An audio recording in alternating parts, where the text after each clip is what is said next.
Hi sir, welcome to వర్తియర్స్. మనం చూస్తున్న సైట్ వచ్చేసి మిర్దడి మండలంలో ఉంది సార్. 14 గుంటల సైటు, సింగిల్ బీటీ రోడ్ కానుకొని, అది కూడా మనకు ఈస్ట్ ఫేస్లో ఉంటుంది. సైట్ వచ్చేసి ఇది సార్, ఈస్ట్ ఫేస్లో స్క్వైర్లో ఉంటుంది సార్. మంచి రెడ్ సాయిల్. ఈ సైట్ మనకు సిద్దిపేట టు రామంపేట్ నేషనల్ హైవేకి just 1 kilometre sir. Road face కూడా మంచిగా ఎక్కువ ఉంటుంది సార్. ఈ సైట్ మనకు జేబీఎస్ బస్ స్టాప్ నుండి 94 కిలోమీటర్లు ఉంటుంది సార్. అలాగే షామీర్పేట వచ్చేసి 74 కిలోమీటర్లు ఉంటుంది. గజ్వేల్కి 38 కిలోమీటర్స్ సార్. ఇక్కడి వరకు రోడ్ ఫేస్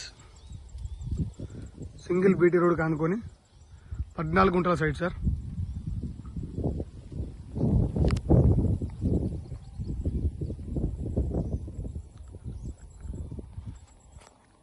వెనకాల కూడా కేవలం ఈ ఫ్రంట్లో ఉన్న వరి మందమే సార్. ఈ ఎల్లో ఇష్యూ ఓన్లీ.